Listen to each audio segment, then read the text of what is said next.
3 തവണ ഒരാൾ ഖുൽ ഹുവല്ലാഹു അഹദ് എന്ന സൂറത്ത് ഓതിയാൽ 1 തവണ ഖത്മ് തീർത്തതുപോലെയായി. അത്രയും പ്രാധാന്യമുള്ള ഖുർആന്റെ 1/3 വിശേഷിപ്പിക്കപ്പെട്ട സൂറത്താണത്. അല്ലാഹുവേ, നീ വർദ്ധിപ്പിക്കാൻ തൗഫീക്ക് തരണേ പടച്ചോനെ, തൗഫീക്ക് തരണേ റബ്ബേ.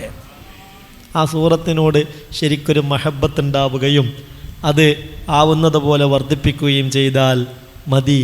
ആ സൂറത്ത് നമ്മളെ നിയന്ത്രിച്ച് സ്വർഗത്തിലേക്ക് എത്തിക്കുമെന്ന് മുഹമ്മദ് മുസ്തഫ സല്ലല്ലാഹു അലൈഹി വസല്ലം. അള്ളാഹു തൗഫീക്ക് തരട്ടെ.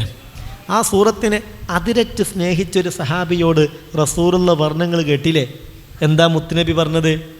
എനിക്കതിനോട് ഭയങ്കര ഇഷ്ടമാണ് നബിയേ എന്ന് പറഞ്ഞപ്പോൾ റസൂലുള്ള പറയാ, ഓഹോ എങ്കിൽ ഹുബ്ബുക ഇയ്യാഹാ അദ്ഖലക്കൽ ജന്ന. ആ സൂറത്തിനോടുള്ള നിന്റെ ഇഷ്ടം നിന്റെ സ്വർഗത്തിൽ പ്രവേശിപ്പിച്ചു എന്ന് മുഹമ്മദ് മുസ്തഫ. പ്രവേശിപ്പിക്കും എന്നല്ല, ഹുബ്ബുക ഇയ്യാഹാ അദ്ഖലക്കൽ ജന്ന. ആ സൂറത്തിനോടുള്ള നിന്റെ ഇഷ്ടം നിന്നെ സ്വർഗത്തിൽ പ്രവേശിപ്പിച്ചു. അതിൻ്റെ വ്യാഖ്യാനത്തിൽ ഉലമാക്കൾ പറയുന്നുണ്ട്, എന്താ ആ സൂറത്തിനോടുള്ള ഇഷ്ടം സ്വർഗത്തിൽ പ്രവേശിപ്പിച്ചു എന്ന് പറഞ്ഞത്? ഇയാൾക്ക് ഭയങ്കര ഇഷ്ടമാണ് ആ സൂറത്ത്, ധാരാളം അത് ഓതും. അതുകൊണ്ട് തന്നെ ആ സൂറത്ത് അയാളെ നിയന്ത്രിച്ച് ഒരു തിന്മയിലേക്കും പോവാതെ സ്വർഗത്തിലേക്ക് എത്തിക്കുമെന്നാണ്, അത് ഉറപ്പായി പറയുകയാണ് മുഹമ്മദ് മുസ്തഫ സല്ലല്ലാഹു അലൈഹി വസല്ലം. സഹാബിയാരാ? മസ്ജിദുൽ ഖുബായിൽ റസൂലുള്ള ഇമാമായി നിർണയിച്ചു കൊടുത്ത സഹാബിയാണ്. മസ്ജിദുൽ ഖുബായിൽ പോയവരില്ലേ? ഇല്ലേ? ഉണ്ടല്ലോ അല്ലേ? മസ്ജിദുൽ ഖുബായിൽ മിഹ്റാബിൻ്റെ ഏറ്റവും മുകളിൽ എഴുതി വെച്ചത് എന്താ? നിങ്ങൾ ശ്രദ്ധിച്ചിരുന്നോ? ഇല്ലേ? മസ്ജിദുൽ ഖുബായിൽ പോയാൽ കാണാം, ആ മസ്ജിദുൽ ഖുബായിൽ മദീനയിലെ ആദ്യത്തെ പള്ളിയാണിത്. ആ മിഹ്റാബിൻ്റെ ഏറ്റവും മുകളിൽ കാണുന്ന സൂറത്ത് ഖുൽ ഹുവല്ലാഹു അഹദ് എന്ന സൂറത്താണ്. പിന്നൊരായത്താണ് ലമസ്ജിദുൻ ഉസ്സിസ അല തഖ്വ. തഖ്വയുടെ മേൽ അസ്ഥിവാരമിടപ്പെട്ട പള്ളി എന്ന ആ ആയത്തും അവിടെ എഴുതി വച്ചിട്ടുണ്ട്. കാരണം ഈ ആയത്തിറങ്ങിയത് ഈ പള്ളിയുടെ വിഷയത്തിലാണ്. മസ്ജിദുൻ ഉസ്സിസ അല തഖ്വ, തഖ്വയുടെ മേൽ അസ്ഥിവാരമിടപ്പെട്ട പള്ളി എന്ന പള്ളി, അത് ഈ പള്ളിയെക്കുറിച്ച് പറഞ്ഞതാണ്. പിന്നൊരു ഹദീസ് എഴുതി വച്ചിട്ടുണ്ട്, മൻ തതഖറ മിൻ ബൈതിഹി. ഒരാൾ തൻ്റെ വീട്ടിൽ നിന്ന് ഒളോക്കെടുത്ത് ശുദ്ധിയായി പിന്നെ ഈ പള്ളിയിൽ വന്ന് 2 റക്അത്ത് നിസ്കരിച്ചാൽ ഫകഅന്നമാ അമ്മറബി, എൻ്റെ കൂടെ ഒരു ഉംറ ചെയ്തതുപോലെയാണെന്ന് മുഹമ്മദ് മുസ്തഫ സല്ലല്ലാഹു അലൈഹി വസല്ലം ആ ഹദീസ് എഴുതി വെച്ചിട്ടുണ്ട്. അപ്പോൾ മിഹ്റാബിൻ്റെ ഏറ്റവും മുകളിൽ ഖുൽ ഹുവല്ലാഹു അഹദ് എന്ന സൂറത്താണ്. അതിനൊരു കാരണമുണ്ട്. എന്താ കാരണം? ഈ മസ്ജിദിൽ ഇവിടെ റസൂലുള്ളാഹി തങ്ങൾ മക്കയിൽ നിന്ന് ഹിജ്റ കഴിഞ്ഞ് വരുമ്പോൾ ആദ്യമായി ഒട്ടകം മുട്ടുകുത്തിയതും അവിടെ റസൂലുള്ളാഹി തങ്ങളൊരു പള്ളി ഉണ്ടാക്കിയതും ആദ്യത്തെ മദീനയിലെ പള്ളി മസ്ജിദുൽ ഖുബാ ആണ്. ആ പള്ളി റസൂലുള്ള പിന്നെ മസ്ജിദുൻ നബവിയിലേക്ക് പോയി. അപ്പോൾ ഈ പള്ളിയിൽ ഒരു ഇമാമിനെ നിർണയിച്ചു കൊടുത്തു. കേൾക്കണേ, ആ ഇമാമ് വകാന ഔറഉഹും വഅത്ഖാഹും വഅലഹും ബിൽ കിതാബി വസുന്ന. വലിയ ആലിമാണ്, വലിയ പണ്ഡിതനാണ്, വലിയ സൂക്ഷ്മതയുള്ള ആളാണ്. എന്നാലോ റസൂലുള്ള നിർണയിച്ചു കൊടുത്ത ആളും കൂടിയാണ്. അപ്പം അതുകൊണ്ട് സഹാബികൾക്കൊക്കെ അദ്ദേഹത്തോട് വലിയ ആദരവാണ്, ബഹുമാനാണ്. പക്ഷേ ആ സഹാബിക്കൊരു സ്വഭാവം ഉണ്ടായിരുന്നു. എന്താണെന്നറിയോ?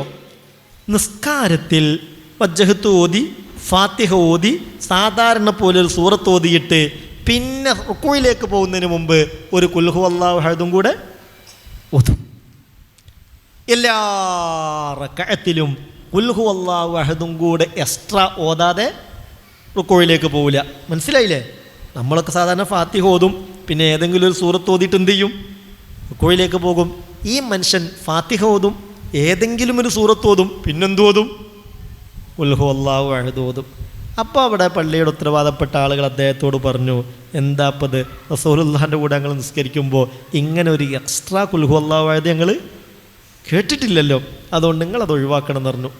അപ്പം അദ്ദേഹം പറഞ്ഞു, ഖുൽ ഹുവല്ലാഹു അഹദ് ഒഴിവാക്കിയിട്ട് നിസ്കരിക്കാൻ എന്നെക്കൊണ്ട് പറ്റൂല. അങ്ങനെ നിങ്ങൾക്ക് നിർബന്ധമുണ്ടെങ്കിൽ നിങ്ങൾ വേറെ ആരെങ്കിലും ഇമാമാക്കിക്കോളൂ, എനിക്ക് പ്രശ്നമൊന്നുമില്ല. പക്ഷെ അവരൊന്നും മിണ്ടില്ല. കാരണം ഈ ഇമാമിനെ നിർണയിച്ചു കൊടുത്തതാരാ? ആനായ മുഹമ്മദ് മുസ്തഫ സല്ലല്ലാഹു അലൈഹി വസല്ലമ തങ്ങളാണ് ഇമാമിനെ നിർണയിച്ചു കൊടുത്തത്. എല്ലാ ശനിയാഴ്ചയും മുത്ത് റസൂലി പള്ളിയിലേക്ക് വന്ന് 2 റക്അത്ത് നിസ്കരിക്കുന്ന പതിവുണ്ട്.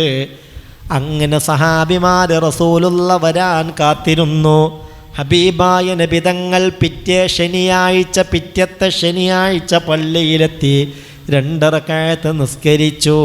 ദുആ ചെയ്ത് കഴിഞ്ഞപ്പോൾ സഹാബികൾ നബിയോട് പറഞ്ഞു, നബിയെ, നിങ്ങൾ ഞങ്ങൾക്ക് നിർണയിച്ചു തന്ന ഇമാം അൽഹംദുലില്ലാഹ് എല്ലാം കൊണ്ടും റാഹത്തുള്ള ഇമാമാണ്. പക്ഷെ ഒരു പ്രശ്നമുണ്ട്, ഖുൽ ഹുവല്ലാഹു അഹദ് എന്നുള്ളൊരു സൂറത്ത് എല്ലാ റക്അത്തിലും ഇങ്ങനെ എക്സ്ട്രാ ഓതുന്നുണ്ട്. അത് ഒഴിവാക്കാൻ ഞങ്ങൾ പറഞ്ഞപ്പോൾ മൂപ്പരയിന് തയ്യാറല്ല. നിങ്ങളൊന്ന് വിളിച്ചു പറയണം നബിയെ എന്ന് പറഞ്ഞു. ഹബീബായ നബി തങ്ങൾ ആ സഹാബിയെ വിളിച്ചു. ആ സഹാബിയോട് ചോദിക്കുന്നുണ്ട്, നിങ്ങളെക്കുറിച്ചൊരു പരാതി കിട്ടി. എല്ലാ റക്അത്തിലും സാധാരണ പോലെ ഫാത്തിഹയ്ക്ക് ശേഷം സൂറത്തോതിയതിന് ശേഷം ഒരു ഖുൽ ഹുവല്ലാഹു അഹദ് നിങ്ങൾ ഓതുന്നുവെന്നതാണ് പരാതി. എന്താണ് നിങ്ങളങ്ങനെ ഓതുന്നത്? അതെന്തേ നിങ്ങൾക്ക് ഒഴിവാക്കിക്കൂടെ? ഉടനെ ഫബക്കാ ബുകാഅൻ ശദീദാ, കൊച്ചുകുട്ടിയെപ്പോലെ അയാളിങ്ങനെ തേങ്ങി തേങ്ങി കരയുകയാണ്. എന്നിട്ട് മുത്തുനബിയോട് പറയുന്നുണ്ട്, നബിയെ, നിങ്ങൾ എന്നോട് ആ സൂറത്ത് ഒഴിവാക്കാൻ പറയുകയാണോ? ഖുൽ ഹുവല്ലാഹു അഹദില്ലാത്ത നിസ്കാരം നിർവഹിക്കാനാണോ നിങ്ങൾ എന്നോട് പറയുന്നത്? നബിയെ, അതെനിക്ക് ചിന്തിക്കാൻ പോലും പ്രയാസമുണ്ട്. ലിഅന്നീ ഉഹിബ്ബുഹാ യാ റസൂലല്ലാഹ്. എന്തേ കാര്യമെന്നറിയോ? ആ സൂറത്തിനോട് എനിക്കത്രയും വലിയ ഇഷ്ടാ നബിയെ. ലിഅന്നഹാ സിഫത്തുർ റഹ്മാൻ. കാരണം അത് യജമാനനായ റബ്ബിൻ്റെ സിഫത്തുകളാണതിൽ. ദുനിയാവിൻ്റെ ഒരു കാര്യവും ആ സൂറത്തിലില്ല, ആഖിറത്തിൻ്റെ ഒരു കാര്യവും ആ സൂറത്തിലില്ല. ഭൂലോകത്തുള്ള സൃഷ്ടികളെക്കുറിച്ചൊന്നുമേ ആ സൂറത്തിൽ പരാമർശമില്ല. അതിലുള്ളത് മുഴുവനും അഖിലാണ്ട കടാകത്തിൻ്റെ അധിപനായ റബ്ബിനെ കുറിച്ചാണ്. ഖുൽ ഹുവല്ലാഹു അഹദ് അല്ലാഹു സമദ് ലം യലിദ് വലം യൂലദ് വലം യകുൽ ലഹു കുഫുവൻ അഹദ്. അതുകൊണ്ട് ആ സൂറത്തിനോട് എനിക്ക് അടങ്ങാത്ത ഇഷ്ടാ നബിയെ. അതൊഴിവാക്കാൻ നിങ്ങൾ എന്നോട് പറയുകയാണോ എന്ന് ചോദിച്ചപ്പോൾ അത്രയും സഹാബികൾക്കിടയിൽ വെച്ച് മുത്തുനബി അദ്ദേഹത്തോട് പറഞ്ഞതാണ്, ഹുബ്ബുക ഇയ്യാഹാ അദ്ഖലകൽ ജന്ന. ആ സൂറത്തിനോടുള്ള നിന്റെ ഇഷ്ടമുണ്ടല്ലോ, നിന്നെ സ്വർഗത്തിൽ പ്രവേശിപ്പിച്ചിരിക്കുന്നുവെന്ന് മഹാനായ നബി മുഹമ്മദ് മുസ്തഫ